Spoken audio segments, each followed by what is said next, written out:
Mais c'est commencé, madame. Et nous avons largué les amarres.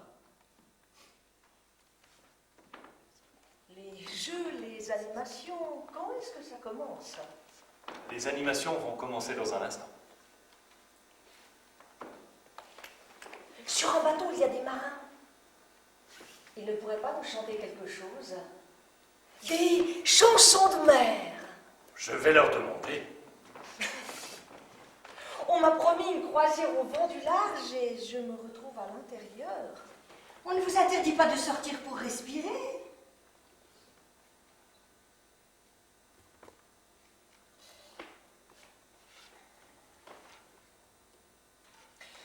Je lis du rire et de l'aventure.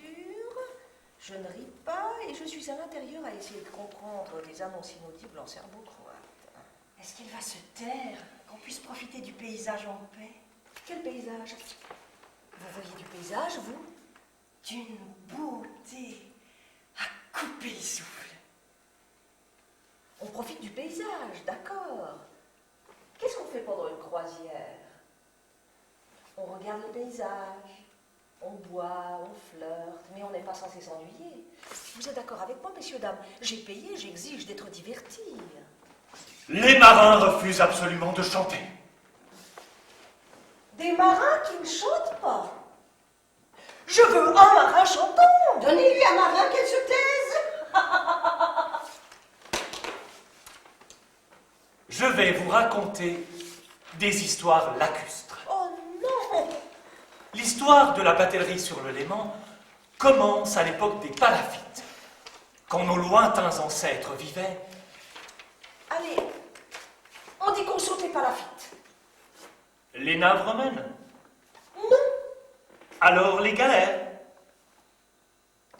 Les galères du Léman. Le bateau est en panne. On est en panne. Ça commence bien. Mettre en panne en langage maritime, ça veut dire s'arrêter. Vous, je ne vous ai pas sonné. Au XIVe siècle. De l'autre côté du lac, c'est le duché de Savoie. De ce côté-ci, c'est Berne. Tout là-bas, au bout du lac, il y a Genève, allié des cantons. Et aussi un bout du royaume de France, à Versailles. Oh là là, qu'est-ce que je disais? Le duc de Savoie a fait venir à grands frais des maîtres charpentiers génois pour construire des galères qui emportent à leur bord, outre les 117 rameurs, 400 archers et soldats. Leurs excellences de Berne et Genève, ne voulant pas être en reste, font aussi construire des grandes galères. Mais on ne trouve pas assez de rameurs. Alors, côté Berne, on amène sur les bancs de nage les forçats et tous les fainéants de veau. Côté Savoie, on importe des esclaves turcs. Mais qu'allait-elle faire sur cette galère? Où j'en étais? Esclave turc contre fainéant vaudois. Ah oui. Tout ce petit monde n'étant pas très motivé pour s'étriper, la bataille consiste à s'éperonner pour faire couler l'adversaire. Oui, parfois ce sont les deux bateaux qui coulent ensemble. Alors tout le monde rentre à la nage de son côté. C'est affligeant. Et si bien que sous nos pieds, il y a des dizaines d'épaves de galères enfouies dans la vase du fond. Et les pirates. Et voulez-vous entendre une histoire de pirates? Sur le lac. Et celle de la sardine qui a bouché le port de Marseille, vous la connaissez? On saute au XVIIIe siècle. Alors à l'époque, l'argent des banques genevoises transite vers l'Italie par le lac. À la tête de sa bande, Dantal, parti le morse, fait le guet à Coppet, mais le convoi n'arrive pas. C'est égal, on reviendra le lendemain. Dantal traverse le lac et puis le village d'Hermance, mais il se fait tard. Où va-t-on dormir les pieds au sec? Dantal s'empare du château d'Ivoire, chasse les propriétaires à coups de pied au derrière et s'installe pour la nuit après avoir vidé les caves. Le lendemain, 19 octobre 1705, Dantal retraverse le lac et retourne à Coppet. Cette fois, le convoi d'or est au rendez-vous. 20 000 louis d'or. Toute la solde de l'armée française en Italie, avancée par les banquiers de Genève. Dantal rembarque pour Nantes et mène grand train jusqu'à la fin de sa vie. Les autorités ne l'ont jamais inquiété. Elle est minable, votre histoire de pirate. Minable, mon histoire. Minable. Et celle-là, une année plus tard, en 1706, Le banneret de Lutry, Jean-Pierre Blanchet, s'est accoquiné avec 3 bateliers, Bastien, Guet et Balissa. Il est attablé dans un cabaret d'Auchy avec le célèbre Flottard, camisard réfugié, le grand Lassalle et Aubert, dit Savoyard, Gargare. Le temps est à la bise. Il se réchauffe en buvant force chopine. Blanchet a entendu parler d'un convoi d'or envoyé par le banquier Auguer, de Genève à destination de Villeneuve puis l'Italie. Et voilà que la barque dont il parle vient s'abriter de la bise dans le port d'Auchy. La bise faiblit, la barque repart, Blanchet s'embarque avec ses 6 coquins et la prend en chasse, mais la bise redouble, la barque veut s'abriter à Chillon, Blanchet la prend à l'abordage et menace de casser la tête au premier qui résiste, 500 000 francs. Oui, mais au retour à Lutry, ils font les glorieux. Blanchet est décapité. On prouve la complicité d'une insigne canaille, Steiger, le bailli de Lausanne. Des villages entiers de Vaud sont suspects. Il est interdit de sortir la nuit. Les Vaudois de la côte, tous pirates, tous contrebandiers. Vous appelez ça minable? Allez. Fin des histoires lacustres. On passe au théâtre? Voilà le résumé de la pièce. Distribue-le. Sur votre prospectus, il était écrit jeu animation théâtre par celui qui devait vous jouer.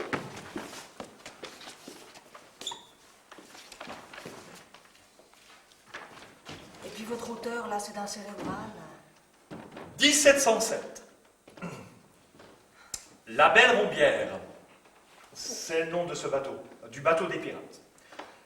Part de Vevey avec à son bord un équipage de flibustiers et de canailles endurcis. Monsieur Plater. Oui, c'est moi. La chandelle. C'est vous qui faites la chandelle.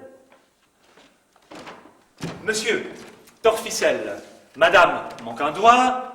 Non, je prends au hasard. Monsieur Triplepatte. Par belle brise, la Belle Rombière est sortie du port de Vevey, commandée par Jeanne Larouche, la seule femme pirate du Léman, une femme sanguinaire décapitée à Vidi en 1708. C'est moi. Si vous voulez. Devant Villeneuve, la Belle Rombière a capturé une galère savoyarde avec à son bord Valérien de Manganèse, une jeune orpheline. C'est moi. Vous ne pouvez pas jouer les 2 rôles. Choisissez. Je fais la jeune orpheline. Alors, madame, feroz un arbre. Tandis que les pirates sans cœur se partagent sur le pont le butin de la galère savoyarde, la jeune orpheline a été confiée à la garde de la chandelle.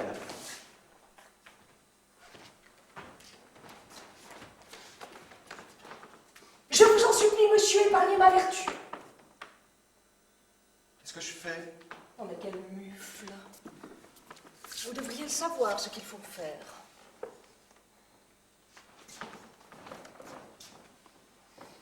Et les pirates, ivres de joie et de rhum, entonnent un affreux chant de victoire. Ah, est-ce qu'il faut aussi chanter? Bientôt, il va nous faire ramer. Je chante faux. Justement, ils ont des voix éraillées et ils chantent comme des casseroles. 1, 2, 3. Il était un petit navire, il était un petit navire, il était un petit navire, Il était un petit navire. Il n'avait jamais navigué. Il n'avait jamais navigué. Ouais, ouais.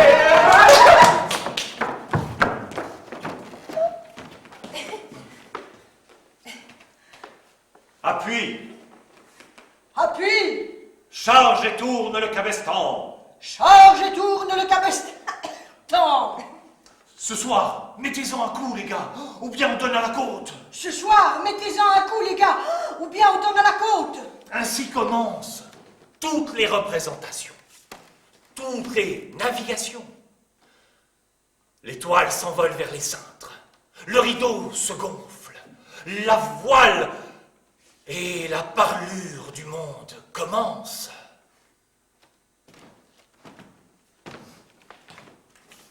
Comment est le lac aujourd'hui, madame? Bonjour. Ça alors, une femme à la mer.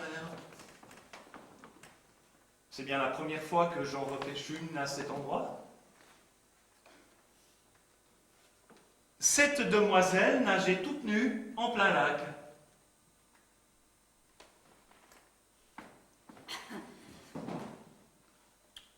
Je ne courais aucun danger, je vous assure. J'aime à nager nu dans le lac, sans l'eau du lac qui glisse sur tout le corps, et alors on devient le lac. C'est votre drôle de bateau qui m'a attirée. Vous donnez un bal costumé. Une pièce de théâtre. Les pirates des monts du Léman. Les pirates démons du Léman. Quel drôle de titre. Ces messieurs-dames sont des canailles, des pirates du Léman. Madame leur féroce capitaine. Quant à cette autre dame... La duègne acariâtre capturée avec la jeune orpheline qui se révélera être la fille cachée du bailli de Lausanne et de la féroce capitaine. C'est moi, ça.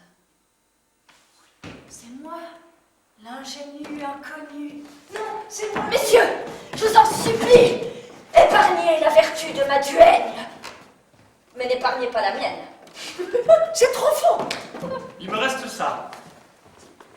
Pour que ce soit une erreur et que ce soit un anachronisme.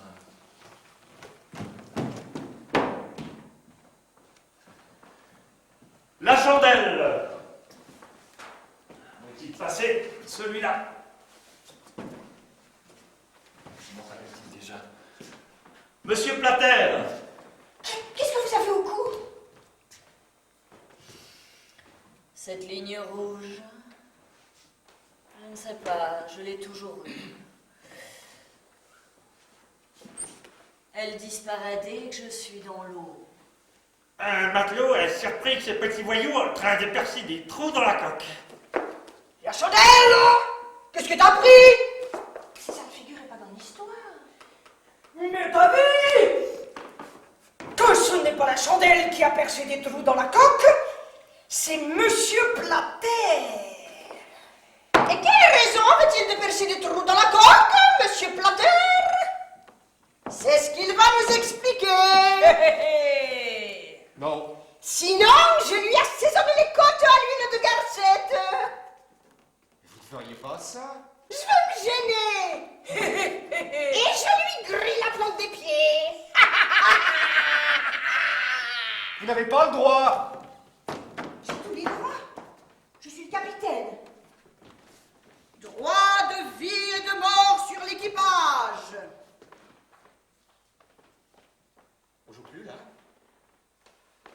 C'est vous qui l'avez dit. C'est pas la chandelle qui a percé des trous dans la coque. C'est moi, Plater.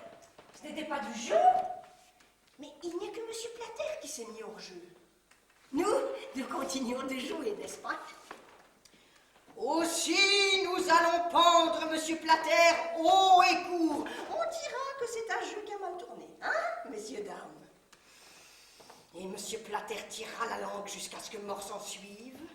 Ses jambes danseront la gigue, son visage deviendra tout bleu, sa langue sortira d'un pied et demi, ses yeux jailliront de leurs orbites, ses sphincters se relâcheront. Capitaine. Un pendu, ça n'est pas beau. Mais c'est bon pour l'exemple. Capitaine. Et avant qu'il ne soit sec comme un ressort, ça n'est pas propre. Capitaine, on ne peut pas. On discute mes ordres? Vous voulez lui dire compagnie sur la grande-envergure? Capitaine, ce n'est pas possible. Pourquoi? Parce que sur notre bateau, il n'y a ni vergue ni main. Et pendu à l'antenne radio, on aurait les pieds par terre. On pourrait le noyer? Oh non, il y a déjà assez de monde comme ça là-dessous. Et puis, capitaine, il y a plusieurs gens. Parce que l'eau a commencé à pénétrer dans la cale. Si, on va couler. Tu pouvais pas le dire plus tôt, triple but. Vous ne m'avez pas laissé parler. Le bateau va prendre de la gîte sur cours vu qu'il a percé les trous de ce côté. Tous à jardin pour faire contrepoids. Un jardin? Un jardin? À bâbord tout le monde. D'abord, c'est un jardin. Court, jardin, bâbord. Allons voir les dégâts. Distribuez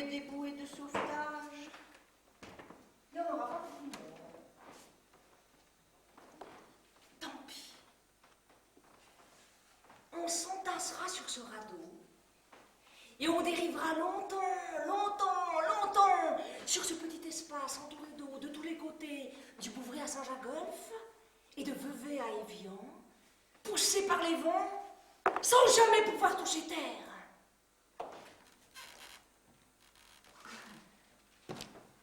Non, vous n'avez pas fait un faux numéro. Il est là. Je ne peux pas vous le passer, mais je peux tenir le téléphone près de son oreille. Taisez-vous donc. Qui je suis? C'est personne, Isabelle. Isabelle. Il ne peut pas parce qu'il a les mains occupées. Isabelle. C'est tout. Isabelle. Oui, je le dirai. Bien sûr. Oh. Elle m'a raccroché au nez. Elle est mal polie, dites donc. C'était votre petite amie. Je dis c'était parce qu'elle m'a dit de vous dire qu'elle ne voulait plus vous voir. C'est votre faute, avec vos phrases à double sens. Qu'est-ce que j'ai dit? On cherche à rendre service et voilà comment on est récompensé. Non! Allez, vous me détachez, on fait la paix. Qu'est-ce que j'aurai en échange? Ce que vous voulez. D'accord, je vous détache et vous couchez avec moi. Comme ça? Qu'est-ce qui vous dérange? Ça se fait pas. Je ne vous plais pas. Si. On ne fait pas ça comme ça entre un homme et une femme. On vous l'a jamais dit. Non. Est-ce que vous pouvez être compliqué? Longtemps. Une demi-minute? Petite nature. Jusqu'à ce que vous ne puissiez plus respirer. Oh là là, quel tangage mille sabords! Est-ce qu'un grain se lèverait? Matelot, abattez la voile, hissez la trinquette, fuyons le cul avec la tempête et adieu vent! Il n'y a pas de tempête en vue, juste un peu de vent dans les voiles. Définitivement. Définitivement pour l'usage de bouchons en liège sur les bouteilles de blanc. Heureusement, c'était rien que du bon. On a ouvert quelques bouteilles, enfoncé les bouchons dans tous les trous. Mon bateau est sauvé. La marine suisse dit merci à la viticulture vaudoise.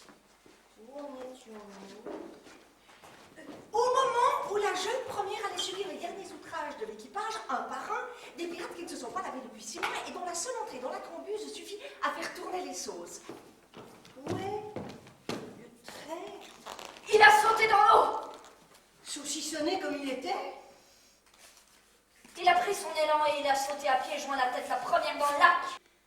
Et au Bouvray, le Rhône, grossi par la fonte des neiges, se précipite en une cascade sous-marine que vous ne verrez jamais.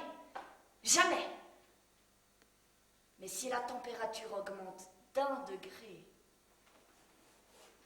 les ondes chevaliers ne s'aiment plus, les ossements des juifs morts noyés restent immobiles, les phosphates empêchent les algues de pourrir, et le mercure fait flancher sa mémoire. J'ai froid. Prenez-moi dans vos bras. Ne soyez pas ridicule. Vous n'avez qu'à lire les statistiques dans le journal. L'effet du lac sur la productivité du fonctionnaire vaudois moyen. C'est calculable. Il suffit de les voir. Les jours où se lève la molle du lac. Ce lac est trop petit. Et ça se voit que vous ne savez rien de ce qu'il y a dessous. Le monstre, c'est la molle du lac. Nos vies sont trop petites. Parlez pour vous. La mienne me convient. Parfaitement à ma taille. Vous êtes grotesque avec cette bouée. Vous ne me trouvez plus aussi grotesque quand nous heurterons un iceberg. Le lac n'a jamais gelé. Étriqués. Nous sommes étriqués. Le principe de précaution, la neutralité prudente, les abris anti-atomiques dans les caves, les provisions de riz, le principe de précaution, la neutralité prudente. Même ce bateau doit être équipé d'un système sophistiqué qui l'empêche de couler. Oh, on disait la même chose pour le Titanic. Vous croyez que la Suisse pourrait couler? Et les votations où personne ne va voter? La formule magique dont personne ne sait comment elle marche? L'interdiction faite aux artistes sous peine de coupure de subvention de pisser sur l'effigie d'un conseiller fédéral? La façon de clouer le bec à un contradicteur en prenant l'auditoire à témoin. Soyons raisonnables. Pourquoi le syndic de Lausanne ne dit jamais « soyons fous » Si vous n'aimez pas notre pays, vous pouvez toujours vous en aller. Vous ne vous êtes pas noyé, vous? Et la réprobation des passants, si on vole le journal dans une caissette, juste comme ça, pure provocation, parisienne mentale. C'est honteux, si je vous vois faire, je vous dénonce.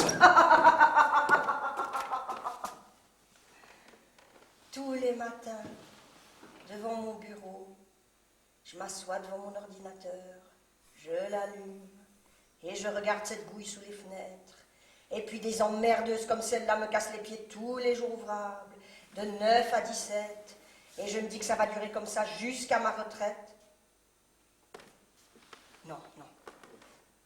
Plutôt devenir brigand, pirate. Oui, pirate. Pirate, nous le sommes déjà. Pirate de comédie. Donnez-moi l'horaire d'été de la CGN. Vite, non. Je parle de commettre un véritable acte de piraterie. C'est que la nuit tombe. De l'autre côté du lac, les lumières d'Évian s'allument et l'on devient noir. Voici venir le moment de vérité. Il ne suffit pas de faire semblant. Dissidents tous, la façon de dire. Qui est avec moi? Voilà l'horaire. Le général Guisan est parti à 21h30 d'Évian-les-Bains, sachant qu'il marche à une allure de 9 nœuds et qu'il doit arriver à 22h43 au port d'Ouchy. Quel est l'âge du capitaine? Oh, à 22h, il aura atteint la limite des eaux territoriales, chargé de sa cargaison de joueuses de casino en perlousé. Nous le prenons à l'abordage, nous volons les perles et les gains de la soirée. On pourra violer les passagers. Les hommes violent tout ce qui leur semble consommable, Et les femmes? tout ce qui semble encore debout. Et, ni vu ni connu, notre bateau s'évanouit dans la nuit lémanique. La piraterie est lourdement condamnée par la loi maritime. Pauvre capitaine, tant pis pour vous. Vous commanderez jusqu'à votre retraite vos croisières minables. Veuvet, Montreux, Veuvet, avant de fignoler votre cirrhose au café du port. Oui, oui, l'aventure, le danger, bien sûr. Et s'il y en a qui résistent? Et C'est pas vos ça. joueuses? Et vos joueuses, là, qui vous dit qu'elles auront gagné assez pour que l'opération soit rentable? Imaginez qu'elles aient toutes eu la poisse ce soir. Cessez de penser en Suisse. Avec cette éternelle prudence, cette évaluation préalable des profits et des pertes. Montrez-vous digne de vos ancêtres helvètes qui brûlèrent leur ville et leur village avant de se lancer à la conquête des Gaules. Pour le partage, on fait comment? Une part pour chacun, un tiers pour moi. Comment, un tiers pour vous? La tradition veut que la part du chef soit d'un dixième. Je me fiche de la tradition, 25%. 20, 25. À 25 pour vous, je ne marche pas. Vous prenez le général Guisan à l'abordage toute seule. Bon, vous marchez. J'aimerais que vous me forciez. Comme ça, je deviendrai pirate contre mon gré. Si vous ne me suivez pas, je vous flanque au lac. Dans ce cas, j'en suis.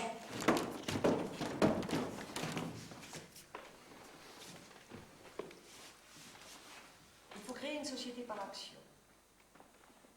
Chaque pirate réinvestit 10% de ses parts dans une mutuelle, en cas de mutilation. Pourquoi faire une caisse de retraite? C'est de votre faute si on marchande comme des chiffonniers. Vous en êtes? Non. Comprenez que je suis obligée de vous garder avec nous jusqu'à ce que le général Guisan soit capturé. Oh, j'ai tout mon temps. Je ne vous gênerai pas. N'empêche que ce serait mieux si on avait un contrat signé. Avec un contrat, il n'y aurait pas de contestation au moment du partage. Et voilà.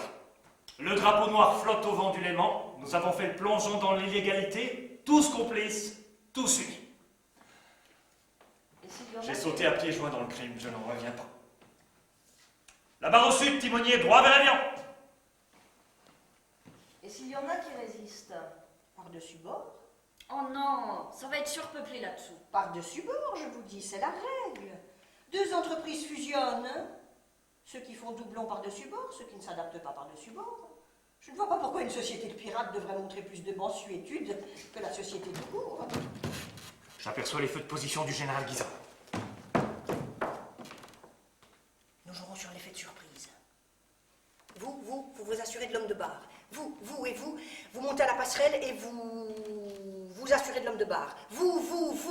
descendez aux machines et vous neutralisez les mécaniciens. Toi, tu vides le bar.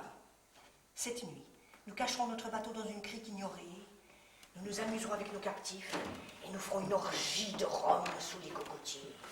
Les cocotiers? Nous allons croiser sa route dans une quinzaine de minutes. Vous allez vraiment le faire? Bien sûr qu'on va le faire. Une fois. Mais demain soir, ils se méfieront. Demain soir, nous ferons une autre prise. Le Léman ou l'Henri Dunant, nous sommes en pleine saison touristique. Mais que fera-t-on en hiver, lorsque la bise sera venue? Il y a toujours les plaisanciers. Ça ne nourrit pas son pirate. Une fois notre coup fait, nous gagnons la limite des eaux territoriales. Et dans ce no man's land, qui ne se trouve ni en France ni en Suisse, chaque nuit nous disparaissons et nous ressurgissons le lendemain soir pour commettre de nouveaux forfaits. Il vous monte, on vous trompe. Tout ça, c'est du pipeau. Une pièce de théâtre peut en cacher une autre. C'est de l'escroquerie. Taisez-vous donc. Non, je ne me tairai pas. C'est marqué dessus, tout est écrit là. Leurs mensonges, leurs turpitudes, leurs tromperies, leur comédie avec des pirates. Foutaise. Quelqu'un a cru que c'était vrai? C'était faux. Personne n'a vraiment voulu prendre à l'abordage le général Guisan. Jamais ils n'ont cherché à entraîner les passagers à leur faire commettre d'épouvantables forfaits. Jamais ils n'ont voulu devenir des vrais pirates sur ce lac. On dirait que tu le regrettes. Tu comprends rien. Vous comprenez rien. La première pièce de pirate, celle avec l'ingénu, la chandelle triple patte et l'œil, elle était destinée à cacher la deuxième, celle où les passagers devenus pirates allaient capturer le général Guisan. Ceux-là aussi sont complices. Mais tout ça, c'est du théâtre parce que le résumé du spectacle figure dans le programme avec le nom des acteurs en face de leur double rôle. Mais en fait, ils vous mentaient parce que... Jeune homme, vous me paraissez assez agité. Et je crois que vous avez la fièvre. C'est fréquent sous les tropiques. Une simple piqûre de moustique le soir sur les eaux calmes et une fièvre mortelle vous fait délirer. Capitaine, on ne joue plus. On ne joue plus. Mais répondez donc. Je vous accuse de mensonge et vous ne dites rien. Depuis quand a-t-on cessé de jouer? Le faux, le vrai, c'est ce qu'on enseigne aux enfants pour éviter leurs questions gênantes. Qu'est-ce qui est faux? Qu'est-ce qui est vrai? C'est incroyable. On ne me tient au courant de rien. Qu'est-ce que ce lac? 89 millions de mètres cubes d'eau? Tant que ça. Quelque chose de louche se trame ici. Un bateau en cache un autre. Pourquoi la deuxième pièce de théâtre n'en cacherait-elle pas une troisième qui serait le véritable enjeu de ce soir? Mais Gulliver et sa conspiration.